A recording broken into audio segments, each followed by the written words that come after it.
السلام عليكم ورحمة الله. حلقة جديدة مع جيرمان اكسبرت، معايير عالية جدا. اليوم راح نحكي عن قسم الدهان وتضبيط السيارات المدعومة، الله يبعد الشر عن الجميع.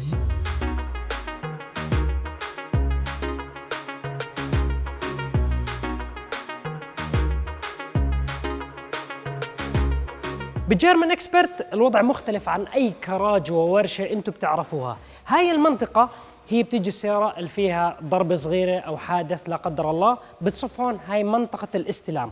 بمنطقه الاستلام دائما الجماعه بنطفوا السياره مشان يعاينوا السياره. هاي المنطقه فيها 14 كاميرا اتش دي شايفين بكل محل، فالجماعه بنطفوا السياره بحطوا السياره هون للمعاينه. المعاينه تاعتها اي خدش سابق بكون موثق على الكاميرات. بيتم معاينة السيارة، بحددوا شو المشكلة بالسيارة، بعديها راح يبلشوا يشتغلوا على السيارة حسب الجدول والوضع اللي هم حددوه.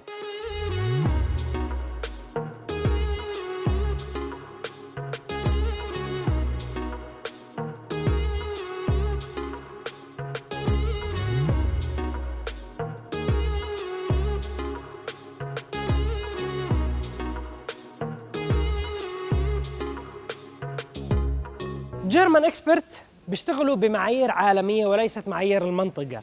راح اثبت لكم هذا الحكي من خلال الاجهزه والتكنولوجيا اللي بيشتغلوا عليها الجماعه. في جهاز جدا مميز اسمه كار او لاينر، سياره الجولف باللون الابيض حاليا موجوده على الجهاز. هذا الجهاز شو وظيفته؟ شو بيساوي؟ هذا الجهاز بقيس ابعاد السياره بالليزر. فانت مجرد ما حطوا السياره على الجهاز بدخلوا معطيات السياره، موديلها، اي طراز، كوبيه، 4 ابواب، كشف، شو ما كانت المعلومات والمعطيات تاعت السياره تنحط على هذا الجهاز. فباخذ ابعاد السياره. بحاله السياره كان فيها ضربه بالشاس الامامي بالخلفي، هم بيعرفوا مقدار العطل والخلل اللي صار بالسياره. بدي اعطيكم مثال على سياره مضروبه ونشوف النتائج على الكار او لاينر. شايفين هاي البورش كاين اللون الاسود؟ هاي سياره مدعومه. تم فحص السيارة على الجهاز. هذا الجهاز دخلوا المعطيات والمعلومات الموجودة عن السيارة، فهو بعطينا أبعاد الشاسي تاعت السيارة بدقة عالية جدا من خلال جهاز الأولاينر. شايفين إنه الشاسي اليمين في ضربة من مقدمته وبالوسط وبالخلف، لأنه الحادث صراحة مش إشي سهل. والشاسي اليسار في مقدمته في مشكلة صغيرة، فهو بعطيه درجات التصليح والسحب للدعم الموجود هون. فهم الاشخاص بكونوا عارفين كيف انه الدمج تاع الشاسي انه بقول لك رايح على اليسار فانت لازم تسحبه على اليمين. وهون المعطيات والارقام، كل ما في ارقام باللون الاحمر يعني في مشكله. هلا كل الشاسيات بعالم السيارات في نسبه مرونه فيهم، يعني درجه درجتين ثلاث، اكيد هاي معطيات انه السياره مصات الصدمات والاهتزازات وهي الامور، ولكن لما تتجاوز درجة معينة خلاص بكون في خطأ فادح بطلع باللون الأحمر. فالجماعة بيضلوا يشتغلوا ويحسنوا ويسحبوا لحد ما تطلع معطيات السيارة كأنها طالعة من المصنع من الوكالة. جهاز الكار أو لاينر كبير مو فقط كمبيوتر. شايفين هذا الجهاز؟ بالماضي كان دائما لما يجوا يصلحوا السيارة تكون فيها دعمة يشغلوا لهب ويحموا بدي السيارة من خلال النار ويصيروا يدقوا ويخبطوا. هذا الجهاز ما في نار ما في لهب، هذا الجهاز بحمي بدي السيارة وشخص بيسحب السيارة والضربة بطريقة فنية. التكنولوجيا اتدخلت من خلال هذا الجهاز. شايفين هاي القطع؟ هاي القطع كلها لسحب الضربات. كل القطع مصنوعة من الكربون فايبر، يعني كربون فايبر مش فقط زينة وإبداع للسيارات على البدي ومن الداخل، حتى على مستوى قطع سحب بدي السيارة. ميزات الكربون فايبر إنه خفيف جدا وصلب جدا. في ترتيب وتنسيق بوضع قطع السيارات. هاي السيارة المضروبة كل قطعها شايفين موجودين بعرباي مخصصة لهاي السيارة. كل سيارة بتدخل على الكراج بيكون في إلها زي خزانة كاملة، بحطوا كل القطع تاعت السيارة بهاي الخزانة. فهاي الخزانة باللون سيلفر شايفينها كأنها غرفة، وزي ما خبرتكم كل سيارة إلها خزانة بالكامل. طبعا المنشأة مزودة بأفضل وأحسن وأجدد الجكات، وأيضا مزودة بنظام تكييف عالي الجودة، نظام سحب للهواء، نظام عزل للهواء. كل الأبواب تفتح بتسكر بسرعة عالية مشان تحافظ على حرارة المنشأة. في دورة سيركوليشن هوائي بتصير، وأكيد تنظيف لأي أبخرة بتطلع أثناء تظبيط السيارات.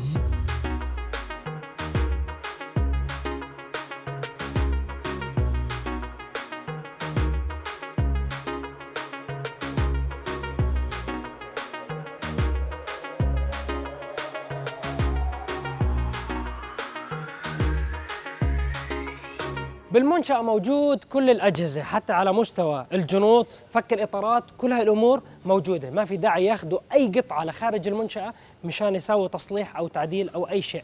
بالنسبة لقسم الدهان، هون الإبداع، هون التميز بالجيرمان اكسبرت، لأنه بيستخدم تكنولوجيا عالية جدا ودهان عالي جدا، الجودة عالية جدا. راح أشرح لكم عن جهاز مميز، خليني أوريكم إياه على السريع. هذا الجهاز يعتمد على أعلى معايير التكنولوجيا بعالم صبغ السيارات. هلا كل سيارة بتطلع من المصنع في لها نسبة بويا، تقريبا نحكي 80% أو 90%، الباقي بكون يعني مكسورة البويا، لازم يكون هيك. هلا سيارة مثلا قديمة، سيارة موديل 2005 SLR، شو ما تكون نوع السيارة، ممكن صبغ السيارة اتغير مع عوامل الجوية، مثلا اندعم فيها جناح السيارة. فمن خلال هذا الجهاز انت بتحطه على بدي السيارة، باخذ 5 صور، من خلال ال5 صور بطلع لك اعلى نسبة مئوية لكود الدهان تاع السيارة باللون الموجود على السيارة. فانت بتاخذ لون مطابق 100% للموجود على السيارة. بحالة كانت السيارة مثلا مصبوغة أكثر من مرة، فأنت من خلال الجهاز بتشوف أماكن ودرجات اللون الموجودة على السيارة، ومن خلال هذا الجهاز مع الكمبيوتر الداخلي تعرف أقرب لون للسيارة بأعلى نسبة مئوية.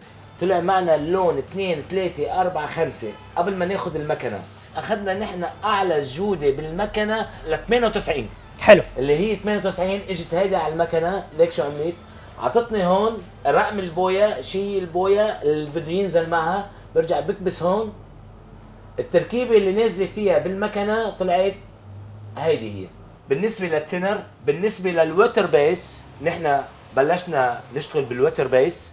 شو في عنا بويا سيارات موديل 2017 2018 2019 كلياته صرنا هلا بلشنا بالوتر بيس، باللون بوية اللي مكرر المي للصبغ حتى يجي جودة مضبوطة 100%، مثل ما المصانع بتشتغل فيها، مثل ما الوكالات بتشتغل فيها، اللي هي ووتر بيس. حلو. وبيجي يعني منه عشان البيئة، منه عشان العمال عنا هون تكون مرتاحة، وكله منه اللون بيجي 100%، لأنه المصانع اللي هي عم تشتغل ووتر بيس بلشوا من تقريبا 4-5 سنين. السيارات كلها نازل جديد عم يجي اللون، ما بقى في حاجة تستعمل المكنة أنت لمرة وحدة، والباقي بتنزل عندك هون على الكمبيوتر، بترجع أنت بتركب بيطلع اللون هو ذاته. حلو. بس هيدي المكنة أي سيارة ما عليها رقم، أي سيارة مرشوشة برا ومش ظابطة برا وجابوا لنا إياها، نحن نظبط لها إياها بترجع 100% كأنها. وغير هيدا كلياته نحن الوتر بيس، الوتر بيس اللي على البوت المي عشان البيئة، والتنر اللي هو أحدث شيء، نحن في عنا ضمان 5 سنين. نحن مسؤولين عن الصبغ إذا صار يقشر لوحده أو جرد لوحده. طبعا هذا الميزان جدا دقيق بالجرام، كانوا من بيع ذهب، كان عم نبيع ذهب. اي يعني الجرام الزياده بغير معك اللون، بدك تكون هيدا حساس مثل الذهب بالضبط.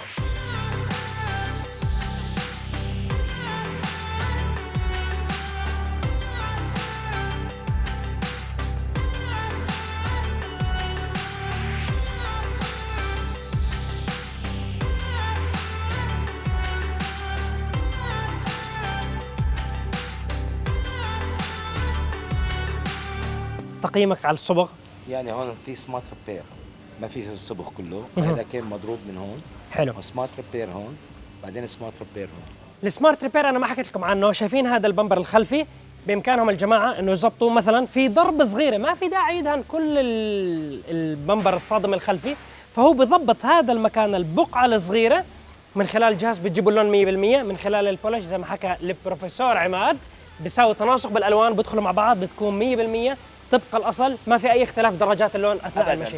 هلا موجود في فرنين بجيرمان اكسبرت بالنسبه لقسم الدهان، هدول الفرنين محافظين على حرارتهم، فالابواب تاعتهم جانبيه بيحافظوا على الحراره مشان جوده الدهان والكواليتي ومشان ينشف الدهان. الفكره الرئيسيه بعد ما تنصبغ السياره او اي قطعه بجسم السياره بيخلوها شوي بالفرن مده زمنيه مشان الدهان ياخذ وضعه ويرتاح، بعدين بيطلعوها للخارج. هلا بالنسبه للسمارت ريبير مرات مثلا بدهنوا هذا الجزء لانه الدهان ما نشف بطريقه صح وعلميه 100%، بعد فتره ببين انه في زي دويره مثلا انه لونها مختلف عن باقي جسم السياره او الغطاء، ففي جهاز من خلاله بعطي حراره، بعديها بشوي بيسووا له اخر شيء البولش مشان يتجانسوا الالوان مع بعض. خلينا نشغل هذا الجهاز، شوفوا كيف الاضويه تاعت الجهاز هلا بتصير. هذا الوهج بعطي حراره عاليه جدا مشان الدهان يثبت بطريقه 100% على جسم السياره، وما يبين بالمستقبل اي سمارت ريبير او اخطاء انه تكون ظاهره انه هاي السياره مدهونه من قبل. هاي الاجهزه والتقنيات هي ما يميز جيرمان اكسبرت عن اي محل بضبط سيارات. الجماعه بيشتغلوا زي ما قلت لكم بالبدايه جوده عالميه، تكنولوجيا. بالنسبه للسيارات اللي بتندعم، هلا في عمليات بتصير قص من اجزاء السياره. جيرمان اكسبرت عندهم كتالوجات لكل انواع السيارات مهما كان نوع السياره، في معايير ببناء اجسام السيارات، وما بيصير مرات انه انت تساوي قطع بجسم السياره من زوايا معينه. فانت مثلا ممكن انت يقصر 2 سم بالقطع، يزيد 2 سم، في اجزاء معينه لازم يمشوا عليها حسب الكتاب حسب الشركه. عمليه القص لازم تكون 100% صحيحه مشان لما تضبط السياره، وحسب الجهاز اللي حكيت لكم عنه الكار اويلاينر بتكون بدي السياره 100% ناجح. ولكن في المستقبل لا سمح الله صار في حادث، صار في دعمه، بدي وجسم السياره والهيكل تاعها 100% بكون كانه طالع من المصنع شركه، الصلابه تاعته قويه جدا. بحاله تم القص بطريقه غلط راح تكون السياره جسمها ضعيف وغير مهيئ انه يمتص اي ضربه ثانويه في المستقبل.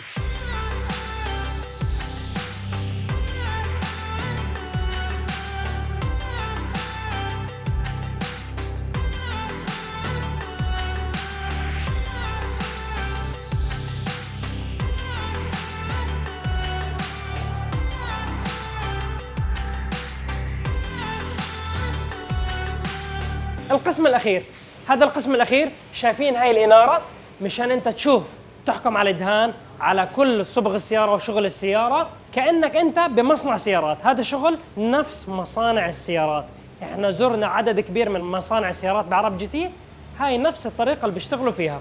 فجيرمان اكسبرت بقول لك أنا ضامن الشغل تاعي، شوف واحكم بنفسك. جيرمان اكسبرت كل المواد زائدة من تنر، من دهان، من بويا، من كل شيء في عندهم إعادة تدوير. المنشأة بالكامل صديقة للبيئة، يعني ما في أي زيوت أو أي مواد بتم رميها أو إتلافها، بتم إعادة تدويرها، فمنشأة صديقة للبيئة.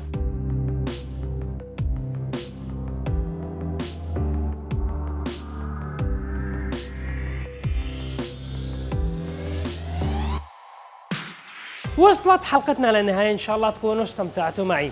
لا تفوتكم الحلقة الأولى، وإن شاء الله انتظروا الحلقة القادمة مع جيرمان اكسبرت للعالمية باسم العرب مع عرب جي تي.